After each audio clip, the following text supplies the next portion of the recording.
നമസ്കാരം.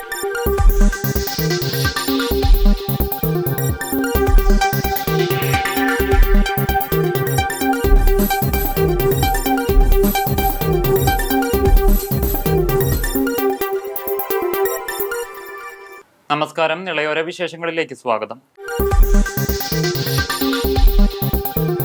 പട്ടാമ്പി ടൗണിലെ കുടിവെള്ള പ്രശ്നം പരിഹരിക്കുന്നതുമായി ബന്ധപ്പെട്ടുള്ള പ്രവർത്തികൾ പുരോഗമിക്കുന്നു. പൈപ്പുകൾ മാറ്റിസ്ഥാപിക്കുന്നതുൾപ്പെടെയുള്ള പ്രവൃത്തികൾ 2 ദിവസത്തിനകം പൂർത്തിയാക്കാനാണ് ലക്ഷ്യം. ബസ് സ്റ്റാൻഡിലേക്കുള്ള ഒരു ഭാഗം പൂർണ്ണമായും തടസ്സപ്പെടുത്തിയാണ് പ്രവൃത്തികൾ നടക്കുന്നത്.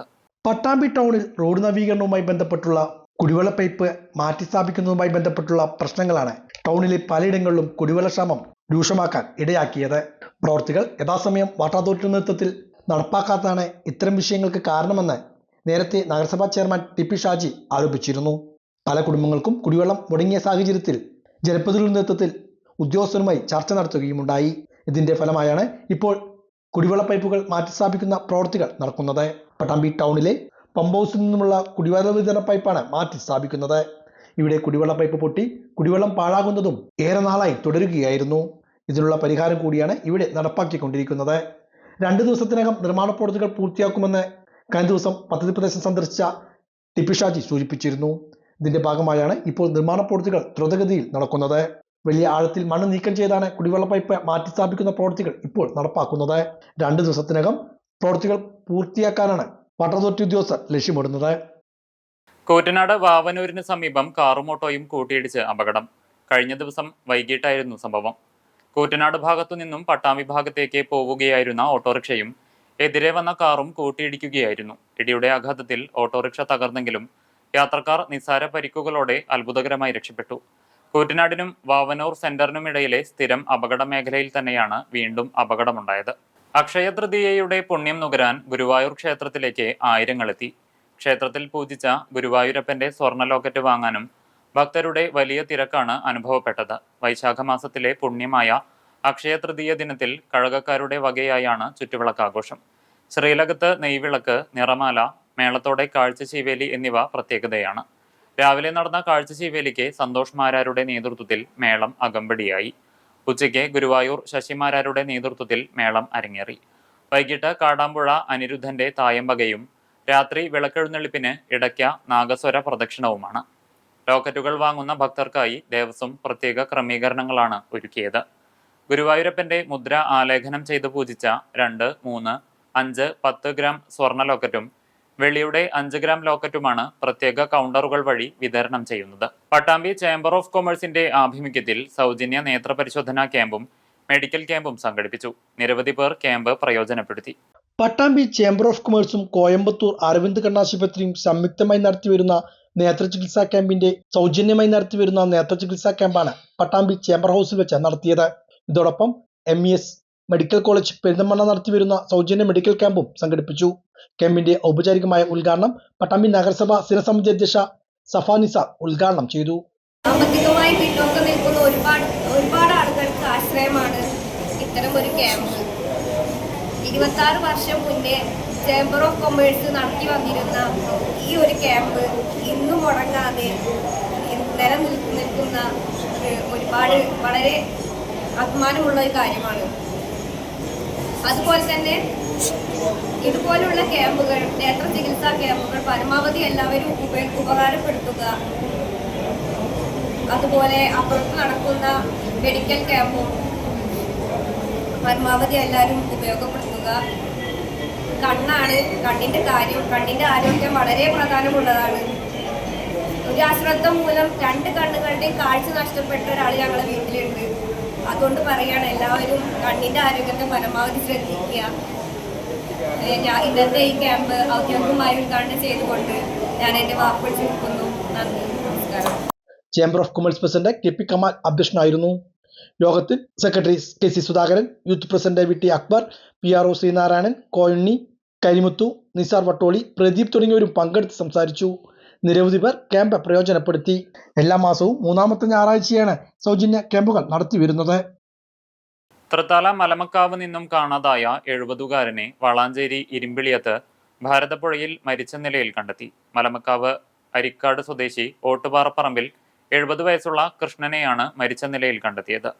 വെള്ളിയാഴ്ച മുതൽ കൃഷ്ണനെ കാണാതായിരുന്നു. ശനിയാഴ്ച വൈകുന്നേരത്തോടെയാണ് ഇരുമ്പിളിയം വേളികുളത്ത് ഭാരതപ്പുഴയിൽ മൃതദേഹം കണ്ടെത്തുന്നത്. തുടർന്ന് മൃതദേഹം വളാഞ്ചേരി നടക്കാവ് ആശുപത്രി മോർച്ചറിയിലേക്ക് മാറ്റി. പിന്നീട് ഇയാളുടെ ബന്ധുക്കളെത്തി മൃതദേഹം കാണാതായ കൃഷ്ണന്റേതാണെന്ന് സ്ഥിരീകരിക്കുകയായിരുന്നു. വളാഞ്ചേരി പോലീസ് സ്ഥലത്തെത്തി തുടർ നടപടികൾ പൂർത്തിയാക്കി പോസ്റ്റ്മോർട്ടത്തിന് ശേഷം മൃതദേഹം ബന്ധുക്കൾക്ക് വിട്ടു നൽകും. ചാലിശ്ശേരി പട്ടിശ്ശേരി മഹാവിഷ്ണു ക്ഷേത്രത്തിൽ ഒരാഴ്ചയായി നടന്നു വന്നിരുന്ന നാരായണീയ സപ്താഹ യജ്ഞത്തിന്റെ സമാപനവും കഥകളിയും നടന്നു. സപ്താഹ സമാപന ദിനത്തിൽ രാവിലെ ക്ഷേത്രത്തിൽ ഗണപതി ഹോമം, വിശേഷാൽ പൂജകൾ എന്നിവ നടന്നു. ഉച്ചയ്ക്ക് യജ്ഞാചാര്യൻ തോട്ടം നീലകണ്ഠൻ നമ്പൂതിരിയും ഉപാചാര്യൻ മുതുവറ ദിവാകരൻ നമ്പൂതിരിയും ഭക്തജനങ്ങൾക്ക് സപ്താഹ മണ്ഡപത്തിൽ വെച്ച് പ്രസാദം നൽകിയതോടെ സപ്താഹത്തിന് സമാപനമായി. സമാപന ദിവസം ഉച്ചയ്ക്ക് ശേഷം കുട്ടികളുടെ നൃത്തങ്ങൾ, കൃഷ്ണകൃപ സംഘത്തിന്റെ തിരുവാതിരക്കളി എന്നിവയും ദീപാരാധനയ്ക്ക് ശേഷം സാംസ്കാരിക സന്ധ്യയ്ക്ക് ടീം രസാനന്ദയുടെ കലാനിലയം ഡോക്ടർ പാഴൂർ ദാമോദരൻ നമ്പൂതിരിയുടെ നേതൃത്വത്തിൽ രുക്മാംഗത ചരിതം കഥകളിയും അരങ്ങേറി.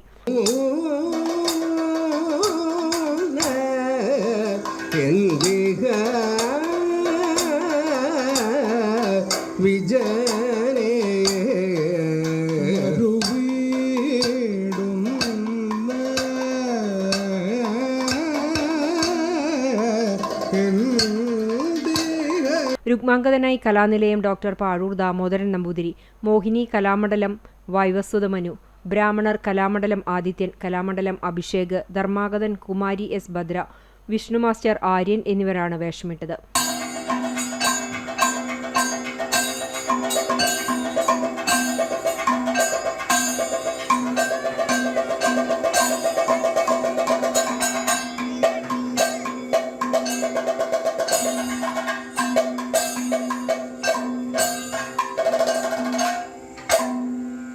പാട്ട് വിശ്വാസ്, ഹരിശങ്കർ കണ്ണമംഗലം, ചെണ്ട നിതിൻ കൃഷ്ണ, മദ്ദളം പ്രശാന്ത്, ചുട്ടി വൈശാഖ്, ശ്യാമനോഹർ ആൻഡ് ടീം, കോപ്പ് രംഗപൂജ ഇരിങ്ങാലക്കുട എന്നിവരായിരുന്നു അണിയറ ശില്പികൾ. സപ്താഹം തുടങ്ങിയത് മുതൽ 7 ദിവസവും ക്ഷേത്രത്തിൽ പങ്കെടുത്തവർക്ക് വാതാലയൻ ട്രസ്റ്റിന്റെ വക പ്രഭാത ഭക്ഷണവും ഭക്തജനങ്ങളുടെയും അഭ്യുദയകാംക്ഷികളുടെയും വകയായി ഉച്ചയ്ക്ക് പ്രസാദകൂട്ടും വൈകിട്ട് ചായയും നൽകിയിരുന്നു. ഗണപത് ചിത്രകലാ കൂട്ടായ്മയുടെ നേതൃത്വത്തിൽ തലക്കശ്ശേരി ഗ്രാമി ഔട്ട്ഡോർ സ്റ്റുഡിയോയിൽ നിഴലും നിറങ്ങളും എന്ന പേരിൽ ചിത്രകലാ ക്യാമ്പ് സംഘടിപ്പിച്ചു. പ്രശസ്ത ചിത്രകാരനും ശില്പിയുമായിരുന്ന ഗണപതി മാസ്റ്ററുടെ ശിഷ്യരുടെ കൂട്ടായ്മയാണ് ഗണപത്. ചിത്രകല ജനകീയമാക്കുന്നതിന്റെ ഭാഗമായി ഗണപത് വിവിധ പ്രദേശങ്ങളിൽ സംഘടിപ്പിച്ചു വരുന്ന എക്സിബിഷന്റെയും ക്യാമ്പിന്റെയും തുടർച്ചയാണ് ഗ്രാമിയിൽ നടന്നത്. ഗുരുസ്മരണയിൽ തുടങ്ങിയ ക്യാമ്പിൽ പ്രസിഡന്റ് രേവതി വേണു അധ്യക്ഷത വഹിച്ചു. ബഷീർ തൃത്താല, വിനോദ് മാധവൻ, സുധിൽ കുമാർ, മൊയ്തീൻകുട്ടി പെരുമണ്ണൂർ, മുരളി പട്ടാമ്പി, മണിമുദ്ര, വിജയൻ ആലൂർ, PC രേണുക, രാജേഷ് കരിങ്ങനാട് എന്നിവർ പങ്കെടുത്തു. സെക്രട്ടറി ശശി കോതച്ചിറ സ്വാഗതവും അജയൻ കൂറ്റനാട് നന്ദിയും പറഞ്ഞു. പട്ടാമ്പിയിൽ ഡോക്ടർ BR അംബേദ്കറെ അനുസ്മരിച്ചു. പാക്കനാർ സംഘം പട്ടാമ്പി മേഖലാ കമ്മിറ്റിയുടെ നേതൃത്വത്തിലായിരുന്നു അനുസ്മരണവും വാർഷിക ജനറൽ ബോഡി യോഗവും നടത്തിയത്. കേരള പാക്കനാർ സംഘം പട്ടാമ്പി മേഖലാ കമ്മിറ്റിയുടെ നേതൃത്വത്തിലാണ് ഡോക്ടർ BR അംബേദ്കർ അനുസ്മരണവും വാർഷിക ജനറൽ ബോഡി യോഗവും ചേർന്നത്. എഴുത്തുകാരൻ ES വേലായുധൻ യോഗം ഉദ്ഘാടനം ചെയ്തു. SC/ST വിഭാഗങ്ങൾ സാമ്പത്തികമായി ഉന്നമനം നേടണമെന്ന് ഉദ്ഘാടന പ്രസംഗത്തിൽ അദ്ദേഹം സൂചിപ്പിച്ചു. ഇല്ലാതെ പോയ ഒരു കാര്യം അത് ഫിനാൻഷ്യൽ ലിറ്ററസിയാണ്. ഒരു പക്ഷേ നിങ്ങളിൽ എത്ര പേര് അങ്ങനെ ഒരു കാര്യത്തെ കുറിച്ച് കേട്ടിട്ടുണ്ടോ ഇല്ലേന്ന് എനിക്കറിയില്ല, ചിലപ്പോൾ അറിയുന്ന ആൾക്കാരുണ്ടോ. പക്ഷെ നമ്മുടെ കുട്ടികളെ ഇനി പഠിപ്പിക്കേണ്ടത് ഫിനാൻഷ്യൽ ലിറ്ററസിയാണ്. ഞാൻ SP പിള്ളേരുടെ കാര്യം പറഞ്ഞു. നമ്മൾ ദരിദ്രരായി നിലനിൽക്കുന്നതിന്റെ പ്രധാന കാരണം അത് നമ്മുടെ മുറ്റത്ത് കുടിവെച്ച ദൈവ കാരണന്മാരെ കൊണ്ടല്ല, അത് നമുക്ക് ഫിനാൻഷ്യൽ ലിറ്ററസി ഇല്ലാത്തതുകൊണ്ടാണ്. എന്താണ് ഫിനാൻഷ്യൽ ലിറ്ററസി എന്നൊക്കെ മറ്റൊരവസ്ഥ നിങ്ങൾക്ക് സ്വയം മനസ്സിലാക്കാൻ പഠിക്കാം. കാരണം ഇന്ന് യൂട്യൂബ് എന്ന് പറയുന്നത് യൂണിവേഴ്സൽ ടീച്ചറാണ്, നിങ്ങൾക്ക് സ്വയം മനസ്സിലാക്കാവുന്നതാണ്. പക്ഷെ നമ്മുടെ കുട്ടികളെ, നമ്മുടെ വരും തലമുറയെ ഇത് പഠിപ്പിച്ചേ. അതുകൊണ്ടാണ് ഞാൻ ഈ SP പിള്ളേരുടെ കാര്യം ഇവിടെ പറയാൻ കാരണം. ഈ ഫിനാൻഷ്യൽ ലിറ്ററസി ഇല്ലാതെ നമ്മുടെ തലമുറയ്ക്ക്, നമ്മുടെ വംശത്തിന്, നമ്മുടെ ജാതിക്ക്, മൊത്തം ദളിതിന് മുന്നേറാനാവില്ല. കാരണം ഈ ദളിത് കമ്മ്യൂണിറ്റിക്ക് മൊത്തം എൻ്റെ കമ്മ്യൂണിറ്റിക്ക് ഇല്ലാത്ത ഒരേ ഒരു കാര്യം, അവർ നോളജ്ഫുള്ളാണ്, റിസോഴ്സ്ഫുള്ളാണ്, അവർ എല്ലാ തരത്തിലുള്ള എക്സ്പീരിയൻസ്ഡ് ആയുള്ള ആളുകളുണ്ട്, മാഷെ പോലുള്ള വളരെ ഡെപ്തായിട്ടുള്ള നോളജുള്ള ആളുകളുണ്ട്. പക്ഷെ ഇല്ലാത്തത്, ഞാൻ നല്ല പറഞ്ഞത്, നമുക്കില്ലാത്തത് ഫിനാൻഷ്യൽ ലിറ്ററസിയാണ്. അപ്പൊ നമ്മുടെ കുട്ടികളെ ഇപ്പൊ ഇതിലിരിക്കുന്ന ആര് മനസ്സിലാക്കണമെങ്കിലും, പക്ഷെ നമ്മുടെ കുട്ടികളെ അത് പഠിപ്പിക്കുക തന്നെ വേണം. അതിലെന്തുകൊണ്ടാണ് ഞാൻ അത് പഠിപ്പിക്കണമെന്ന് പറയുന്നത്? പ്രസിഡന്റ് കെ പി ബാലൻ അധ്യക്ഷനായിരുന്നു. സെക്രട്ടറി പി കെ ഗോപിനാഥൻ, വനിതാ president Pushpalatha Kannan, U Balakrishnan, V Narayanan, K K Parameswaran എന്നിവരും പങ്കെടുത്ത് സംസാരിച്ചു. പരുതൂർ മുടപ്പക്കാട് സുബ്രഹ്മണ്യസ്വാമി ക്ഷേത്രത്തിൽ സുബ്രഹ്മണ്യ ഷഡാക്ഷര യജ്ഞം ഭക്തി നിർഭരമായി. 2 ദിവസങ്ങളിലായാണ് പരിപാടികൾ സംഘടിപ്പിച്ചത്. പരുതൂർ മുടപ്പക്കാട് സുബ്രഹ്മണ്യ ക്ഷേത്രത്തിലാണ് ശ്രീ സുബ്രഹ്മണ്യ ഷഡാക്ഷര യജ്ഞം സംഘടിപ്പിച്ചത്. 2 ദിവസങ്ങളിലായാണ് ചടങ്ങുകൾ നടത്തിയത്. ഞായറാഴ്ച രാവിലെ യജ്ഞം ആരംഭിച്ചു. പാലക്കാട് ശ്രീരാമസ്വാമി ശർമാർജിയായിരുന്നു യജ്ഞാചാര്യൻ. നിരവധി പേർ യജ്ഞത്തിൽ പങ്കെടുത്തു. രാവിലെ ക്ഷേത്രത്തിൽ വിശേഷ പൂജകളോടെയാണ് ചടങ്ങുകൾ ആരംഭിച്ചത്. തുടർന്നായിരുന്നു യജ്ഞം ആരംഭിച്ചത്. ഓം ഹ്രീം ശരവണ സ്വാഹ, ഓം ഹ്രീം ശരവണ സ്വാഹ, ഓം ഹ്രീം ശരവണ സ്വാഹ, ഓം ഹ്രീം ശരവണ ഓം ഹ്രീം ശരവണ സ്വാഹ, ഓം ഹ്രീം ശരവണ സ്വാഹ, ഓം ഹ്രീം ശരവണ സ്വാഹ, ഓം ഹ്രീം ഓം ഹ്രീം ശരവണ സ്വാഹ, ഓം ഹ്രീം ശരവണ സ്വാഹ, ഓം ഹ്രീം ശരവണ സ്വാഹ, ഓം ഹ്രീം ശരവണ സ്വാഹ, ഓം ഹ്രീം ശരവണ സ്വാഹ, ഓം ഹ്രീം ശരവണ ഓം ഹ്രീം ശരവണ സ്വാഹ, ഓം ഹ്രീം ശരവണ സ്വാഹ, ഓം ഹ്രീം ശരവണ സ്വാഹ, ഓം ഹ്രീം ശരവണ സ്വാഹ, ഓം ഹ്രീം ശരവണ സ്വാഹ, ഓം ഹ്രീം ശരവണ സ്വാഹ, ഓം ഹ്രീം ശരവണ സ്വാഹ, ഓം ഹ്രീം ശരവണ സ്വാഹ, ഓം ഹ്രീം ശരവണ സ്വാഹ, ഓം ഹ്രീം. ഉച്ചയ്ക്ക് അന്നദാനവും വൈകിട്ട് കലാപരിപാടികളും ഉണ്ടായിരുന്നു. അപൂർവമായി മാത്രമാണ് സുബ്രഹ്മണ്യ ഷഡാക്ഷരയജ്ഞം നടത്തിവരാറ്. സുബ്രഹ്മണ്യ സേവാ സമിതിയുടെ നേതൃത്വത്തിലാണ് 2 ദിവസങ്ങളായി ക്ഷേത്രത്തിൽ യജ്ഞം നടത്തിയത്. ഇതോടെ നിളയോര വിശേഷങ്ങൾ സമാപിക്കുന്നു. നമസ്കാരം.